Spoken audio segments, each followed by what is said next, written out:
পাঞ্জাবের বিপক্ষে ম্যাচেও কি দুর্দান্ত বোলিং করেছেন মুস্তাফিজুর রহমান। আসলে এবারের আইপিএলে যেন প্রত্যেক ম্যাচে মুস্তাফিজ নিজেকে ছাড়িয়ে যাওয়ার চেষ্টা করেছেন। দেখেন জয়পুরে 200+ রানের উইকেট, মানে ভাবা যায় 200+ রানের উইকেটে মুস্তাফিজুর রহমান 8.25 ইকোনমিতে বোলিং করেছেন। তাকে পাওয়ার প্লেতে আজকে 2 ওভার বোলিং করানো হয়েছে। এই পাওয়ার প্লেতে তিনি রান দিয়েছেন, প্রথম ওভারে 5 রান দিয়ে একটা উইকেট নিয়েছিলেন। যদিও তার দ্বিতীয় ওভারটা একটু খরচে ছিল, 14 রান দিয়েছিলেন, বাট তারপরেও বলবো যে পাওয়ার প্লেতে 19 রানে 1 উইকেট, এইটাকে আপনি কোনোভাবেই খারাপ বলতে পারবেন না।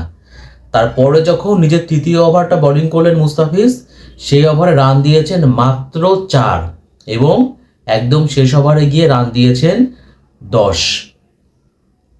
মুস্তাফিজ আজকে উইকেট কয়টা পাইছে জানেন? মুস্তাফিজ উইকেট পাইছে হলো 3টা। মানে দিল্লি ক্যাপিটালসের আজকে তারা 5 জন আজকে বলার বোলিং করেছেন। এই 5 জনের মধ্যে সবচেয়ে কম ইকোনমি 8.25, অর্থাৎ 4 ওভারে 33 রান দিয়ে 3টা উইকেট নিয়েছেন মুস্তাফিজ। আপনারা বলতে পারেন যে এই দিল্লি ক্যাপিটালসের বোলিং বিভাগকে আজকে কিন্তু পুরাই লিড দিয়েছেন বাংলাদেশের কাটার মাস্টার। মুস্তাফিজের ইকোনমি যদি 8.25, মানে ধরেন নর্মালি হয় কি 200+ রানের উইকেট হলে পারে ওইখানে কিন্তু বলারদের ইকোনমি 10-এর নিচে রাখাটা খুব ডিফিকাল্ট হয়ে যায়, খুব কঠিন হয়ে যায়। আর সেইখানে দেখেন মুস্তাফিজ বলেই তার পক্ষে কিন্তু সম্ভব হয়েছে 10-এর নিচে ইকোনমিটা রাখা, মাত্র 8.25 ইকোনমি।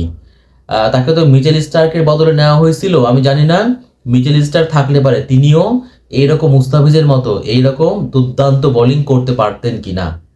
মুস্তাফিজ কিন্তু আরও একবার আজকেও তার যাত্রা চেনালেন। এবং দেখেন এই যে মুস্তাফিজুর রহমান, মানে দিল্লি দলে তিনি কিভাবে বেস্ট 11-এ এই 3টা যে ম্যাচ খেললেন, 3টা ম্যাচেই কিন্তু মুস্তাফিজ তিনি বেস্ট 11-এ চান্স পেলেন এবং দেখিয়ে দিলেন তিনি আসলে কতটা ইফেক্টিভ বোলার। পাঞ্জাবের বিপক্ষে ম্যাচটাতে আমার দেখার ছিল যে আজকে তো দিল্লির শেষ ম্যাচ, এই ম্যাচটাতে মুস্তাফিজুর রহমান কেমন করেন। তো আমি দেখলাম যে আসলে মুস্তাফিজুর রহমান ধারাবাহিক, মানে তিনি প্রত্যেক ম্যাচে চেষ্টা করেছে নিজেকে ছাড়িয়ে যাওয়ার জন্য, এবং তার মধ্যে কিন্তু একটা ক্ষুধা ছিল। তিনি ভালো করার চেষ্টা করেছেন, তার মধ্যে ভালো করার একটা তাড়না ছিল এবং তাতে তিনি সফল হয়েছেন। আর মুস্তাফিজকে খেলতে ব্যাটসম্যানরা যে খুব একটা স্বস্তি বোধ করেননি, অস্বস্তি নিয়ে কিন্তু মুস্তাফিজকে খেলতে হয়েছে, এটাও কিন্তু আমরা ম্যাচে দেখতে পেয়েছি।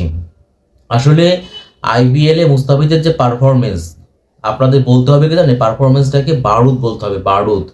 বাংলাদেশের কাটার মাস্টার 3টা ম্যাচ খেলে 3টা ম্যাচে মানে নিজেকে প্রতিনিয়ত ছাড়িয়ে যাওয়ার চেষ্টা করেছেন, ভালো করার চেষ্টা করেছেন এবং তাতে তিনি সফলও হয়েছেন। মানে এবারের আইপিএলে 6 কোটি রুপি দিয়ে লাস্ট মুহূর্তে এসে মুস্তাফিজুর রহমানকে দিল্লি ক্যাপিটালস নিয়েছেন। তাতে 6 কোটি রুপি দিয়ে মুস্তাফিজকে নিলে কি হয়েছে, মানে মুস্তাফিজ আমার মনে হয় তার 2 থেকে 3 গুণ, দলের যা এক্সপেকটেশন ছিল তার চাইতে তিনি বেশি প্রত্যাশা পূরণ করেছেন।